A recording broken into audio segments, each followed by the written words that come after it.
पौलाचे थेसलनिकाकरास दुसरे पत्र अध्याय 2 वचन 15 पासून 17 पर्यंत मी वाचून दाखवते, सर्वजण लक्ष द्या. तर मग बंधूंनो, स्थिर रहा आणि तोंडी किंवा आमच्या पत्राद्वारे जे संप्रदाय तुम्हास शिकविले ते बळकट धरून रहा. आपला प्रभू येशू ख्रिस्त हा आणि ज्याने आपल्यावर प्रीती करून युगानयुगाचे सांत्वन व चांगली आशा कृपेने दिली, तो देव आपला पिता तुमच्या मनाचे सांत्वन करो आणि प्रत्येक चांगल्या कृतीत व उक्तीत तुम्हा स्थिर करो. Hallelujah, hallelujah, hallelujah, hallelujah, hallelujah.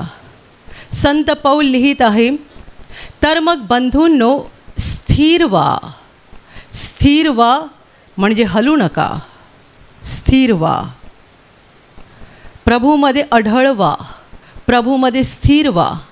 आणि तोंडी किंवा आमच्या पत्राद्वारे, पौल समोरासमोर लोकांना शिकवायचा किंवा मंडळीला पत्र लिहायचा, म्हणून तो म्हणतोय की तोंडी किंवा आमच्या पत्राद्वारे जे काही संप्रदाय आम्ही तुम्हा शिकविले ते बळकट धरून राहा. आपला प्रभू येशू ख्रिस्त हा आणि ज्याने आपल्यावर प्रीती करून, ज्याने आपल्यावर प्रेम करून युगानयुगाचे सांत्वन आणि चांगली आशा कृपेने दिली, तो देव आपला पिता तुमच्या मनाचं सांत्वन करो आणि प्रत्येक चांगल्या कृतीत व उक्तीत तुम्हास स्थिर करो. Hallelujah, hallelujah, hallelujah. माझ्या प्रिय भावांनो आणि बहिणींनो, स्थिर होण्याविषयी वचन तुम्ही नव्या करारामध्ये खूप वेळा वाचाल. पुन्हा पुन्हा आपल्याला हा सल्ला दिला जात आहे की आपला आत्मा स्थिर झाला पाहिजे, आपण प्रभूमध्ये स्थिर राहायला पाहिजे, अढळ अचल असे राहायला पाहिजे. हा सल्ला यासाठी पुन्हा पुन्हा दिला गेलेला आहे कारण अस्थिर करणारा या जगामध्ये आहे. तो आपल्याला अस्थिर करतो वेगवेगळ्या माध्यमातून आणि वेगवेगळ्या व्यक्तींच्याद्वारे तो आपल्याला अस्थिर करतो. म्हणून हा सल्ला नव्या करारात पुष्कळ वेळा आहे, जो पुन्हा एकदा पौलाने थेसलनिका इथल्या मंडळीला लिहिला आहे. तर मग बंधूंनो, स्थिर व्हा आणि तोंडी किंवा आमच्या पत्राद्वारे आम्ही तुम्हाला जे काही संप्रदाय शिकवले आहेत ते बळकट धरून राहा. हे पत्र जेव्हा पौलाने लिहिलं तेव्हा चर्चच्या इतिहासातला असा वेळ होता, असा काळ होता जेव्हा नवा करार लेखी लिहिण्यात आला नव्हता. त्यामुळे लोकांच्या हातामध्ये जसा तुमच्या आणि माझ्या हातात छापील नवा करार आहे तसा लोकांच्या हातात छापील नवा करार नव्हता, कारण तोपर्यंत ह्याचं लिखाण झालेलं नव्हतं. जुना करार होता पण नवा करार नव्हता. आणि म्हणून जे देवाचे लोक येशूवर विश्वास ठेवून विश्वासाच्या मार्गाने चालत होते, त्यांना देवाचा मार्ग समजण्यासाठी आणि देवाच्या मार्गाने चालण्यासाठी मुख्यतः 2 गोष्टीची मदत व्हायची. एक म्हणजे येशूचे शिष्य किंवा प्रेषित लोकांना समोरासमोर प्रवचन द्यायचे, उपदेश करायचे, समोरासमोर त्यांना शिकवायचे. हा एक मार्ग. आणि दुसरा मार्ग, हे प्रेषित दूर असताना मंडळीला पत्र लिहायचे. जशी आपण बायबलमध्ये वाचतो आणि त्यातल्याच एका पत्रातलं हे आपण वचन वाचलेलं आहे. पौलाची जवळजवळ 13 ते 14 पत्रे नव्या करारात आहेत. पेत्राची 2 आहेत, योहानाची 3 आहेत. हे शिष्य जेव्हा देवाच्या लोकांपासून कुठेतरी दूर असायचे तेव्हा ते लोकांसाठी पत्र लिहायचे, कारण त्यावेळेला लिखित नवा करार नव्हता. लोकांकडे म्हणजे विश्वासणाऱ्यांकडे पवित्र आत्मा जरूर होता, परंतु त्यांना बाहेरून पण काही शिक्षकाची गरज होती देवाचा मार्ग समजण्यासाठी. आणि म्हणून त्यांना 2च गोष्टी मुख्य त्यांच्याकडे होत्या. शिष्य समोरासमोर उपदेश करायचे किंवा शिष्य दूर गेल्यानंतर त्यांच्यासाठी पत्र लिहायचे. त्यावेळचा काळ वेगळा होता. एका ठिकाणाहून दुसऱ्या ठिकाणी जायला दिवस दिवस महिने महिने लागायचे. आज आपण वेगळ्या काळामध्ये आहोत. हे वचन जर आजच्या काळात सांगायचं झालं तर असं सांगू शकतो, माझ्या प्रिय भावांनो आणि बहिणींनो, स्थिर व्हा. तुमच्याकडे जो नवा करार आहे त्यामध्ये जे काही लिहिलेलं आहे, आता तुम्हाला वाचता येतं की नाही, तुमच्याकडे आहे की नाही, तर तुमच्याकडे असलेल्या नव्या करारातले संप्रदाय बळकट धरा. आम्ही तुम्हाला इकडून जे काही समोरासमोर शिकवतो ते ऐका, बळकट धरा. आम्ही यूट्यूबवरून जे काही प्रसारित करतो ते पण बघा, ऐका, बळकट धरा. आणि आम्ही व्हॉट्सअपवरून पण देवाच्या वचनांचा प्रसार करतो ते पण बघा, ऐका, बळकट धरा. आता खूप माध्यम आहेत. सगळ्यात मोठं माध्यम आपल्या सगळ्यांकडे छापील नवा करार आहे. आपण त्याचं वाचन किती जरी केलं तरी कमीच आहे. तुम्ही असं सांगू नका मी आता 4 वेळा नवा करार वाचला बस झालं. ते तुमच्या 10वीच्या अभ्यासाचं पुस्तक नाही आहे की पुढच्या वर्षी तुम्हाला नवीन अभ्यासक्रम आहे. ते 12वीच्या अभ्यासाचं पुस्तक नाही आहे की पुढच्या वर्षी आता नवीन पुस्तक आहे. नाही, हे जीवनाचं पुस्तक आहे. आपल्या आजोबांनी पण हेच वाचायचं होतं, आपल्या पणजोबांनी पण हेच वाचायचं होतं, आपण पण हेच वाचायचं, आपल्या मुलांनी पण हेच वाचायचं, आपल्या नातवंडांनी पण हेच वाचायचं, कारण हे आहे जीवनाचं पुस्तक. आकाश आणि पृथ्वी नाहीशी होतील, परंतु माझी वचनं कधीच नाहीशी होणार नाहीत. त्या प्रभूची ही वचनं आहेत, त्याचे शब्द आहेत. म्हणून तुम्ही 4 वेळा नवा करार वाचला काय आणि 10 वेळा वाचला काय, तुम्ही जर आत्मिक व्यक्ती असाल तर तुमची तृप्ती तेवढ्याने होणारच नाही. तुम्ही वाचत राहाल आणि जेवढे तुम्ही वाचत राहाल तेवढा तुम्हाला अधिक समाधानाचा अनुभव येईल, अधिक ज्ञान मिळेल, अधिक प्रकाश मिळेल. जितक्यांदा तुम्ही एकच बायबलमधलं एक शुभवर्तमान जरी घेतलं, तुम्ही 50 वेळा जरी वाचलं तरी पहिल्यांदा जे वाचलं होतं ते आणि 50व्या वेळा तुम्ही वाचणार ते, यामध्ये तुम्हाला मोठं अंतर सापडेल. Hallelujah, hallelujah, hallelujah. हा नवा करार म्हणजे देवाच्या प्रेमाचा, देवाच्या सामर्थ्याचा फार मोठा खजिना आहे.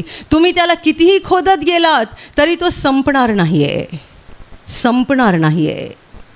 आणि म्हणून आपल्याकडे देवाचा मार्ग समजण्यासाठी आणि देवाची इच्छा आणि देवाचं मन जाणून घेण्यासाठी, तुम्ही म्हणाला मी येशूवर विश्वास ठेवला, आता पुढे काय, नवा करार वाचा. पुढे काय करायचं, नवा करार वाचा. यातून तुम्हाला देवाचं मन कळेल, देवाची इच्छा कळेल, देवाचा मार्ग कळेल. तुमच्यासमोर दुसरा मार्ग आहे. तुम्ही इकडे प्रार्थनेला येत राहा, आम्ही इकडून तुम्हाला वचनं शिकवतो. या मंचावरून आम्ही जगातली भाषणं ठोकत नाही, या मंचावरून आम्ही जगातल्या व्यर्थ गोष्टी बोलत नाही, या मंचावरून आम्ही जगिक शिक्षण देत नाही. जगाच्या शाळा आणि कॉलेज आहेत, तुम्हाला जगाचं ज्ञान पाहिजे तिकडे जाऊन ॲडमिशन घ्या. शाळा आणि कॉलेज लोकांना जगाचं ज्ञान देण्यासाठी आहेत, प्रार्थना घर लोकांना देवाचं ज्ञान देण्यासाठी आहे. शाळा कॉलेजमध्ये तुम्हाला जगाचं ज्ञान सापडेल आणि ते घेता येईल, पण ह्या प्रार्थना घरात आणि अशी जेवढी प्रार्थना घरं किंवा प्रार्थना स्थळं आहेत त्या ठिकाणी तुम्हाला देवाची वचनं मिळतील. हा दुसरा मोठा मार्ग आहे की तुम्ही देवाची वचनं इथे ऐकता. तिसरा मार्ग जो आता देवाने नवा सुरू केला, यूट्यूब, व्हॉट्सअप आणि ह्या सगळ्या सोशल मीडिया यांच्याद्वारे पण देवाच्या वचनाचा फार मोठा प्रचार आणि प्रसार होत आहे. तेव्हाच्या काळचे लोक बघा, त्यांच्यासमोर काय होतं, 2च मार्ग. प्रेषित जर आमच्या चर्चमध्ये आला तर तो आम्हाला उपदेश करणार, येशूचा एखादा शिष्य आमच्या मंडळीमध्ये आला तर तो आम्हाला उपदेश करणार. आणि हे जे प्रेषित होते ते एका ठिकाणी जास्त वेळ राहत नव्हते. ते एका ठिकाणी 1 महिना राहायचे, 2 महिना राहायचे, मग दुसऱ्या ठिकाणी जायचे. त्यांचा प्रवास सुरूच असायचा.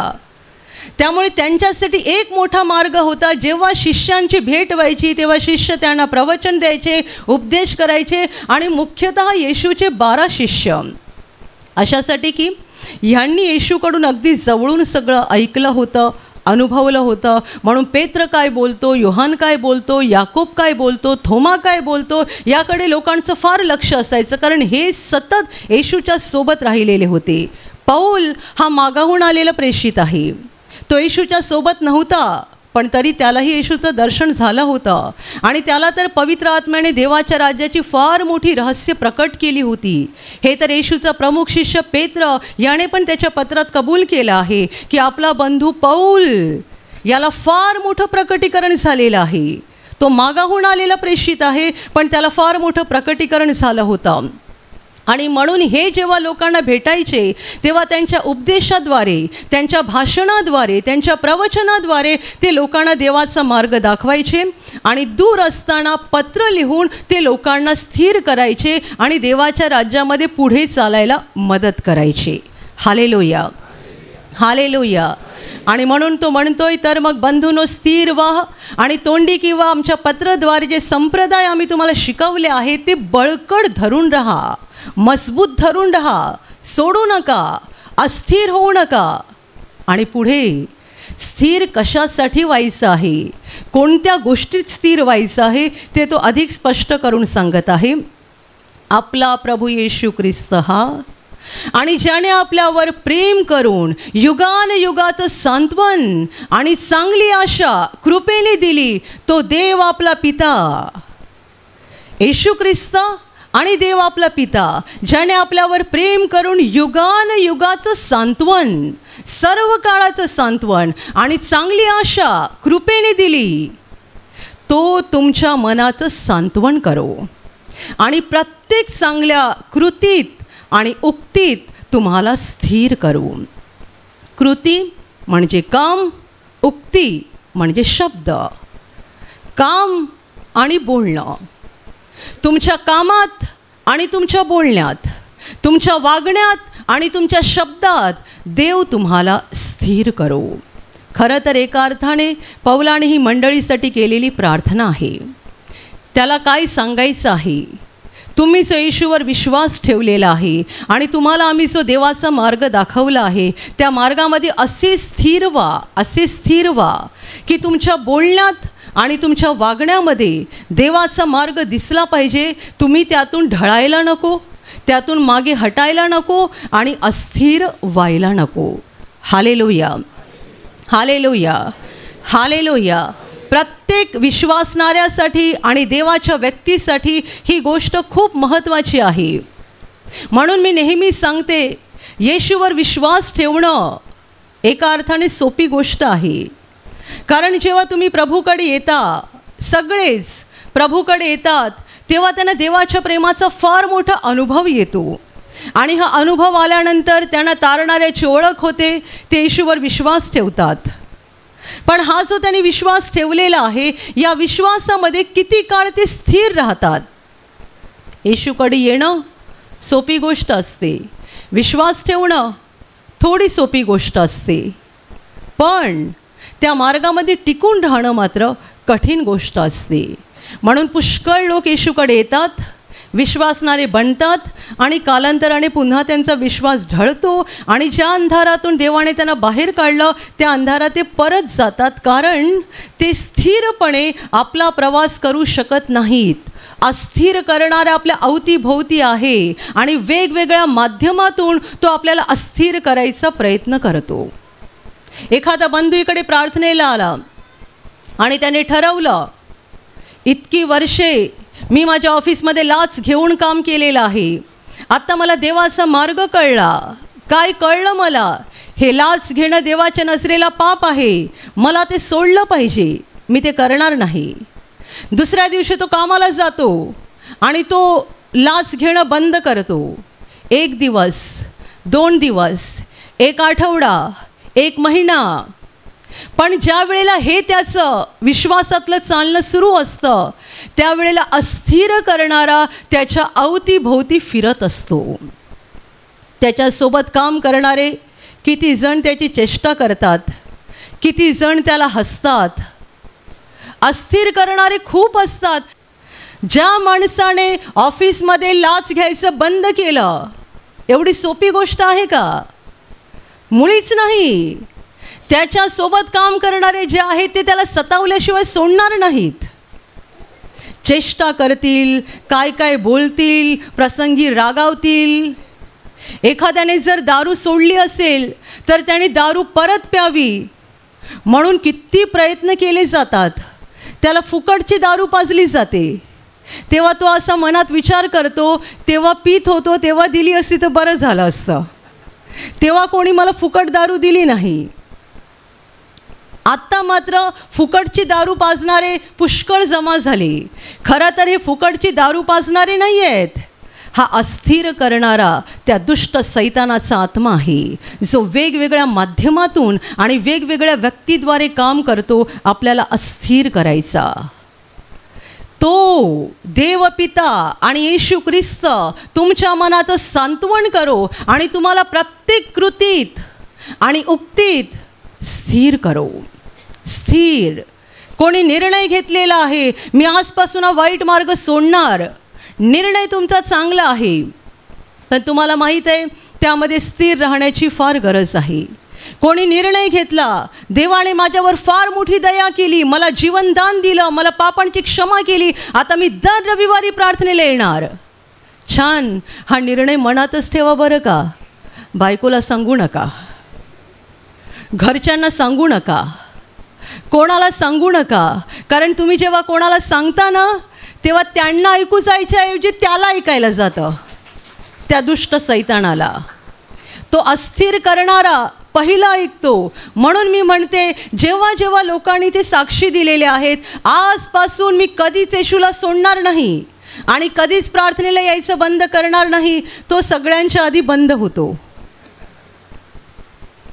तो सगळ्यांच्या आधी बंद होतो. कारण जेव्हा तो म्हणतो आत्तापासून मी प्रार्थनेला येणं कधीच सोडणार नाही, तेव्हा गेटच्या बाहेर उभा असलेला तो दुष्ट, तो मनात म्हणतो, असं का, बघतो तुला, तू प्रार्थनेला यायचं बंद नाही करणार आहे का. तो चॅलेंज घेतो, आव्हान स्वीकारतो, मी बंद करून दाखवतो.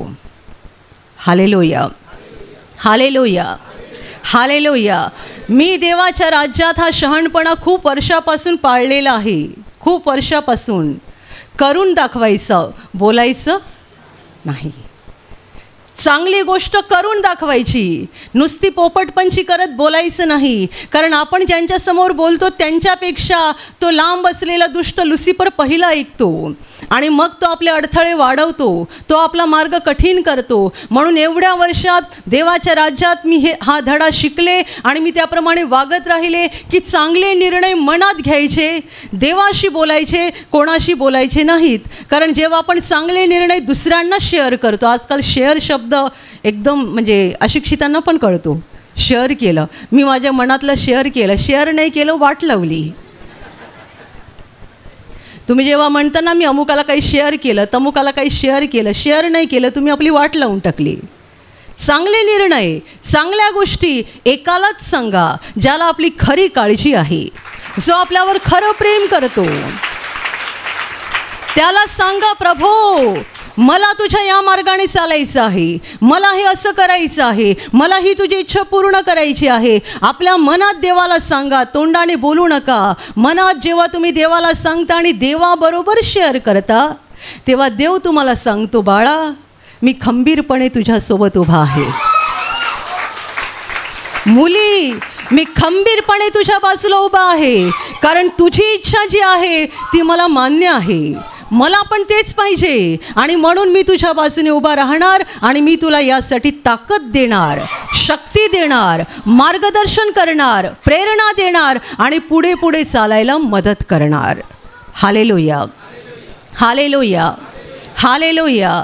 किती वेळा आपण खूप काही बोलतो, खूप बोलतो आणि त्यातल्या थोड्या पण गोष्टी आपल्याला करता येत नाहीत. देवाच्या राज्यात स्थिर होणं फार गरजेचं आहे. कोणी ठरवलं आहे मी नियमितपणे प्रार्थनेला येणार, त्याला अस्थिर करण्यासाठी सैतान किती सारे प्रयत्न करतो, किती लोकांच्या द्वारे, किती माध्यमातून. गेल्या आठवड्यात एक मोठी साक्ष इथे या केंद्रात झाली, आधी झाली, गेल्या आठवड्यात आम्ही ऐकली. पण त्या भावाच्या बाबतीत झालेली गोष्ट ऐकून मला आश्चर्य वाटलं. त्याला एवढी मोठी आजारमुक्ती मिळाली आणि एवढी मोठी आजारमुक्ती मिळाल्यानंतर त्याच्या आजूबाजूला अशी माणसं उभी राहिली जी त्याला म्हणतात इथे प्रार्थनेला जायचं नाही. जेव्हा तुम्ही तडफडता ना तेव्हा कोणी तुम्हाला बघायला येत नाही.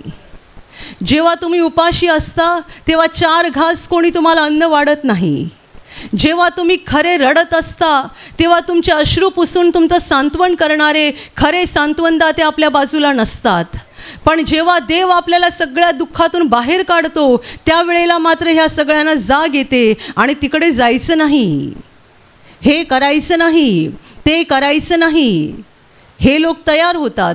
खरं तर ही माणसं नाही आहेत, हा अस्थिर करणाऱ्याचा आत्मा आहे जो आपल्याला देवाच्या राज्यात अस्थिर करायचा प्रयत्न करतो.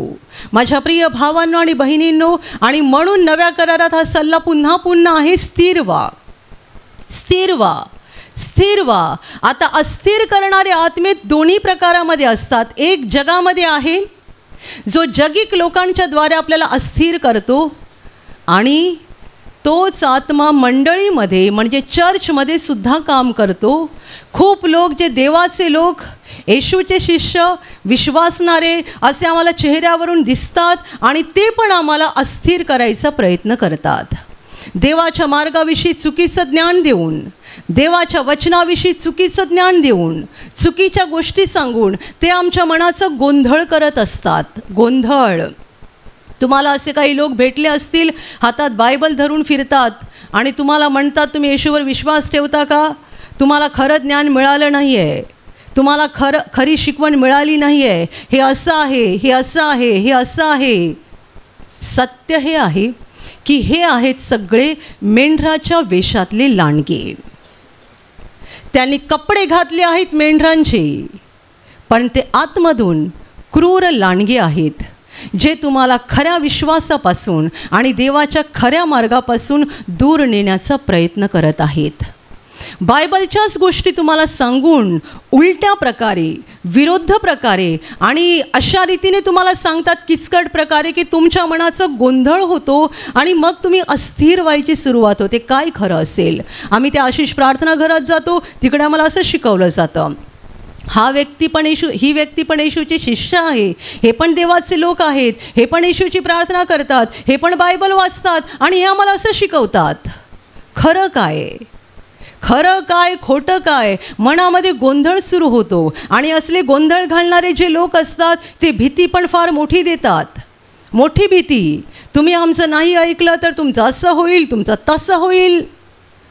आणि आम्ही तर पहिल्यापासून भीतीच्याच अधीन आहोत. त्यामुळे हे ऐकलं की आम्ही अजून घाबरून जातो, अस्थिर होतो. म्हणून लक्षात घ्या, आम्हाला अस्थिर करणारा आमच्या अवतीभोवती फिरत असल्यामुळे आम्ही मेहनतीने स्थिर व्हायचा प्रयत्न केला पाहिजे. खूप साऱ्या गोष्टी ऐकू नका, खूप साऱ्या गोष्टी ऐकू नका. तुमच्याकडे मोबाईल आहे का? मोबाईलचा आवश्यक तेवढा वापर करा. मोबाईलवर गरजेच्या तेवढ्याच गोष्टी बघा. खूप प्रवचन ऐकली म्हणजे तुम्ही फार मोठे विद्वान व्हाल असं नाही आहे. 100 प्रवचन ऐकली की 1000 प्रवचन ऐकली आणि तुम्ही मोठे विद्वान झालात तरी देवाच्या राज्यात तुमचा प्रवेश होईल की नाही हे सांगता येत नाही. कारण देवराज्यातला प्रवेश तुम्ही वचनं किती ऐकली यावर अवलंबून नाही, तर तुम्ही वचनं किती पाळली यावर अवलंबून आहे. तुम्ही आयुष्यभरात 10,000 प्रवचन ऐकली, तुम्ही म्हणाल मी मोठा विद्वान झालो, मी मोठमोठ्या देवाच्या सेवकांची प्रवचनं ऐकली, मला फार ज्ञान मिळालं. तुम्ही ज्ञान मिळवलं, जगलात कसे, वागलात कसे, बोललात कसे? एखादा व्यक्ती सतत मोबाईलवर या पॅस्टरचं प्रवचन झालं की त्या पॅस्टरचं प्रवचन, इथली प्रार्थना झाली की तिकडची प्रार्थना, खूप प्रार्थना बघतो आणि बायको आली की तिच्यावर ओरडतो, तोंडातून शिव्या निघतात, रागावर ताबा नाही, चुकीच्या सवयी सुटल्या नाही आहेत. आणि काय सुरू आहे? मोबाईलवर ह्यांची त्यांची प्रवचन ऐकणं सुरू आहे. या खूप गोष्टीची गरज नाही. येशू मार्थेला म्हणाला फारच थोडक्या गोष्टींचे, किंबहुना एकाच गोष्टीचे अगत्य आहे. मरियेने चांगला वाटा निवडून घेतला आहे, तो तिच्यापासून काढून घेतला जाणार नाही.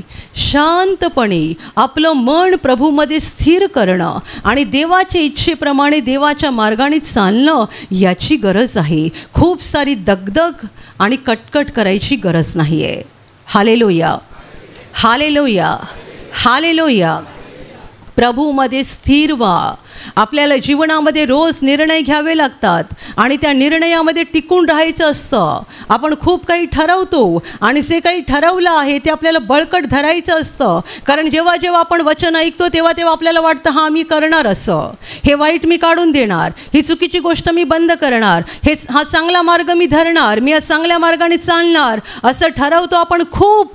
पण आपल्याला त्याप्रमाणे करता येत नाही, कारण अस्थिर करणारा आपल्या अवतीभोवती आहे आणि तो सतत आपल्याला अस्थिर करायचा प्रयत्न करतो. पण माझ्या प्रिय भावांनो आणि बहिणींनो, आपली मनं प्रभूमध्ये स्थिर करा. रोज बायबल वाचा. तुमच्यापैकी जितक्यांना वाचता येतं तुम्ही देवाची वचनं वाचलीच पाहिजेत. आणि जेव्हा मी बायबल म्हणते तेव्हा मुख्य करून नवा करार वाचा. जुना करार वाचावा, कारण जुन्या करारातून पण देवाचं प्रेम, देवाचं मन आपल्याला खूप कळतं. परंतु जर तुम्हाला नवा करार नीट वाचता आला नाही, तुम्ही वाचला नाही आणि तो तुम्हाला समजला नाही, तर जुना करार पण कळणार नाही. म्हणून नवा करार पुष्कळ वाचा, रोज वाचा. देवाची वचनं आतमध्ये घेत राहा. तुम्ही जेव्हा इकडे प्रवचन ऐकता, मन लावून प्रवचन ऐका. आपली मनं लावून प्रवचन ऐका. किती वचनं आम्ही पुन्हा पुन्हा सांगतो. तुम्ही सांगाल हे आम्ही ऐकलं होतं, ते आम्ही ऐकलं होतं. तुम्ही ऐकलं होतं तरी देव तुम्हाला परत ऐकायला लावतोय. का? कारण चांगल्या गोष्टीचा विसर आपल्याला लवकर पडतो. चुकीच्या गोष्टी आपण पटकन आत्मसात करतो आणि पटकन मजबूत धरून राहतो. पण चांगल्या गोष्टी विसरतो आणि सोडून देतो. म्हणून त्या गोष्टी पुन्हा पुन्हा पुन्हा ऐकायला लागतात. Hallelujah, hallelujah, hallelujah. जेव्हा तुम्ही इकडून प्रवचन किंवा देवाच्या वचनाचा उपदेश ऐकता, मन लावून ऐका. जेव्हा तुम्ही घरी असता, मन लावून यूट्यूबवर प्रवचन ऐका. हे सगळं कशासाठी? स्थिर बनण्यासाठी. पौल म्हणतो याद्वारे तुम्हाला जे काही आम्ही शिकवलेलं आहे ते सगळं बळकट धरून राहा. फक्त ऐकण्याचा आनंद घेण्यापुरता ऐकू नका. मला आजपर्यंत खूप लोकांनी सांगितलं आहे, सिस्टर तुमचं प्रवचन की नाही फार छान असतं, पण खरं सांगू मला काही बरं वाटत नाही. मला हे बघायचं असतं माझ्या प्रवचनामुळे तुझं हृदय बदललं का ते सांग.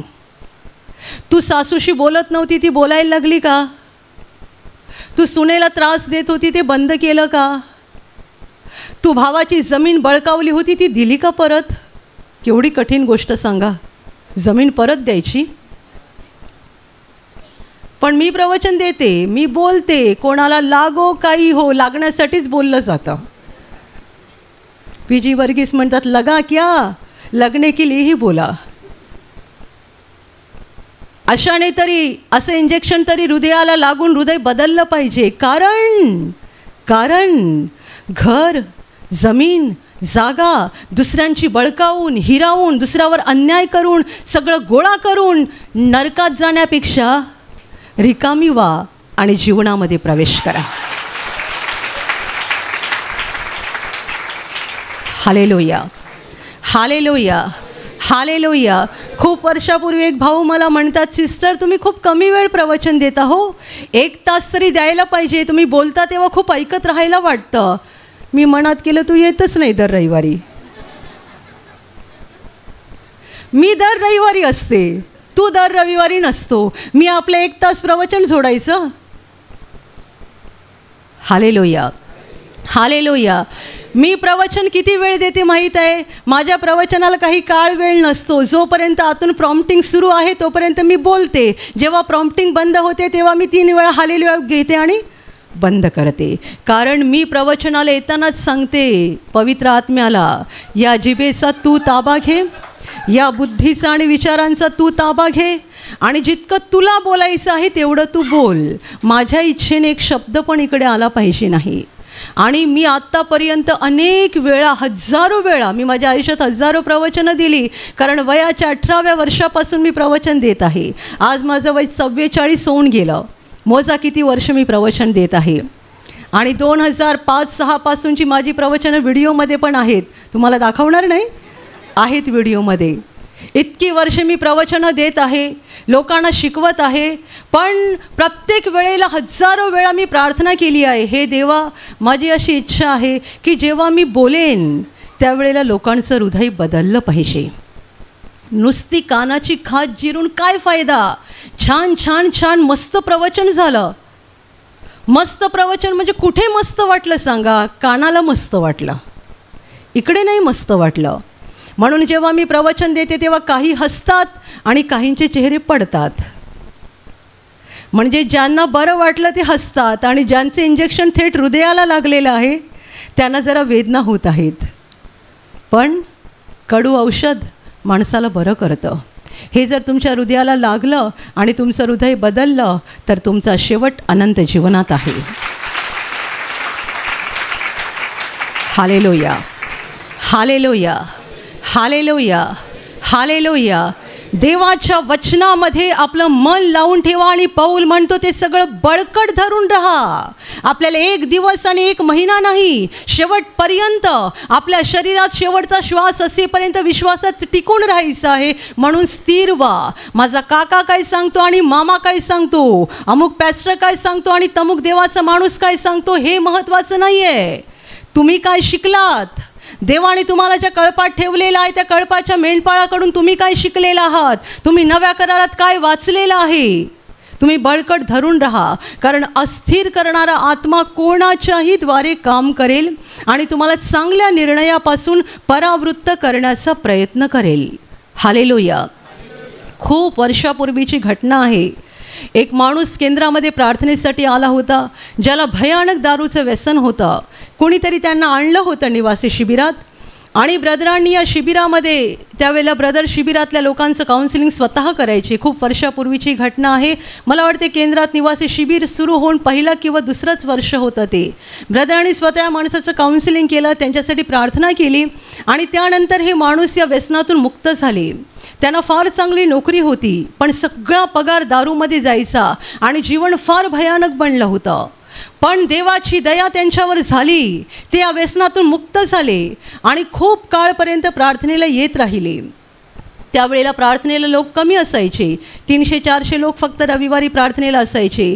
त्या माणसाकडे बघून आम्हाला खूप आनंद व्हायचा, ब्रदरांना पण आनंद व्हायचा की हा माणूस इतक्या वर्षाच्या भयानक व्यसनातून मुक्त झाला आहे आणि आता प्रभूमध्ये चांगला प्रवास करतोय, विश्वासामध्ये टिकून आहे.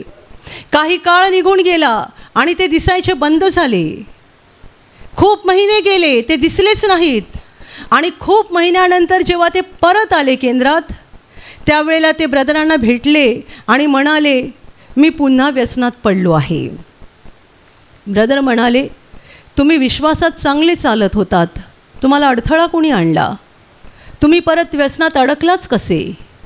तेव्हा त्यांनी सांगितलं, मी इथे प्रार्थनेला येत होतो, पण एक दिवस मी वसई स्टेशनवरून बसमध्ये बसलो होतो केंद्रात यायला, तेव्हा मला बसमध्ये एक ख्रिस्ती बाई भेटली आणि तिने मला विचारलं की तुम्ही कुठे चाललात, कशासाठी चाललात. मी तिला माझी साक्ष सांगितली. तेव्हा ती बाई मला म्हणते, इकडे कशाला जाता प्रार्थनेला, ते सेबॅस्टियन मार्टिन ते एक विवाहित व्यक्ती आहेत, ते काय देवाचं काम करणार आहेत, ते काही देवाचं काम करतात ते काही खरं नाही आहे. तुम्ही अमुक एका ठिकाणी जा, आता मी नाव सांगत नाही कारण तुमच्यापैकी बऱ्याच जणांना माहीत आहे, ते कॅथोलिक चर्चचं प्रार्थना घर आहे. या बाईने सांगितलं तुम्ही तिकडे जा, तिकडे सफेद कपडे घातलेले धर्मगुरू असतात आणि ते खरे येशूचे शिष्य असतात, तुम्ही इकडे जाऊ नका, इकडे तुम्हाला काही फायदा होणार नाही, तुम्ही तिकडे जा. या माणसाच्या मनाचा गोंधळ झाला कारण तो नवीन विश्वासणारा होता. पांढरे कपडे घातलेले धर्मगुरू पाहिजेत तरच ते देवाचे सेवक, नाहीतर ते देवाचे सेवक नाहीत. या विचाराने त्यांचा गोंधळ झाला आणि त्यांनी मग तिला सांगितलं, मग ते कुठे आहे. तिने पत्ता दिला. ते गेले तिकडे प्रार्थनेला, पण ते ठिकाण त्यांना काही लांब पडलं आणि ते म्हणतात की माझं तिकडे प्रार्थनेत मन पण लागेन असं झालं आणि मग मी 2-3 वेळा गेलो आणि शेवटी सोडून दिलं आणि मग मला काही कळेना मी जाऊ कुठे, तुम्ही तर धर्मगुरू नाही आहात, तुमच्याकडे कसे येणार आणि तिकडे माझं मन लागत नाही, तिकडे मला जावत नाही, काय करू. मग मी प्रार्थनेला येणंच सोडून दिलं आणि थोड्या महिन्यांनी परत मी दारूच्या व्यसनात बुडालो. अस्थिर करणारा आत्मा. म्हणून मी तुम्हाला सांगितलं, जगात पण आहेत आणि चर्चमध्ये पण आहेत जे देवाचे लोक असं स्वतःला सांगतात. म्हणून मी नेहमी पांढरे कपडे घालत नाही, नाहीतर तुम्हाला असं वाटेल पांढरे कपडे घालणारी व्यक्तीच देवाची सेविका आहे. कपडे पांढरे असो की नसो, हृदय कसं आहे ते महत्त्वाचं आहे. हालेलुया. अंगावर पांढरे कपडे आणि हृदय काळं असेल तर देव माझा वापर करेल का सांगा? पांढरे कपडे घालणारा माणूसच देवाचा सेवक आहे, त्याच्याकडेच गेलं पाहिजे. या सेबॅस्टियन मार्टिनकडे जाऊन काही फायदा होणार नाही, असं एका ख्रिस्ती बाईने एका अख्रिस्ती माणसाला सांगून आयुष्याची वाट लावली. अस्थिर करणारे आत्मे. पौल सांगतो, आम्ही तुम्हाला जे काही शिकवलं आहे ना, तोंडी शिकवो की पत्राद्वारे शिकवो, पण जे काही शिकवलं बळकट धरून राहा. देव तुमच्या मनाचं सांत्वन करो. अस्थिर होऊ नका, घाबरू नका. सैतान तुम्हाला अस्थिर करायचा प्रयत्न करतो, पण पौलाची प्रार्थना आहे, देव तुमच्या मनाचं सांत्वन करो, देव तुम्हाला धीर देऊ आणि प्रत्येक चांगल्या कामात आणि चांगल्या शब्दात, उक्तीत आणि कृतीत तो तुम्हाला स्थिर करो. अशासाठी की हा स्थिरपणे प्रवास करत एक दिवस आपल्याला अनंत जीवनात पोहोचायचं आहे. Hallelujah, hallelujah, hallelujah, hallelujah. आणि आता मी तुमच्यासाठी प्रार्थना करणार आहे. पूर्ण विश्वास ठेवा की प्रभू येशू एका क्षणात तुम्हाला स्पर्श करून बरं करेल. एका क्षणात तो तुमच्या जीवनातलं दुःख काढून टाकेल. कारण प्रभू आजही जिवंत आहे. 2000 वर्षांपूर्वी तो देहरूपात या जगात होता. आज देहरूपात नाही आहे, पण आत्म्याच्या रूपाने आहे. आणि जिथे जिथे लोक त्याच्यावर विश्वास ठेवतात आणि विश्वासाने त्याला हाक मारतात, तिकडे तिकडे तो त्यांच्या अगदी जवळ असतो. त्यांना बरं करायला, त्यांना आनंदित करायला आणि त्यांना सैतानाच्या हातातून सोडवायला तो नेहमीच तयार असतो. म्हणून विश्वास ठेवा, प्रभू इथे आहे. तो तुम्हाला स्पर्श करेल आणि तुमचं जीवन बदलून टाकेल. जिथे तुम्हाला आजार आहे तिथे विश्वासाने हात ठेवा आणि तिथे हात ठेवणं शक्य नसेल तर छातीवर हात ठेवा. प्रभू येशूच्या नावाने या क्षणाला तुमच्या शरीरातले सगळे आजार नष्ट होत.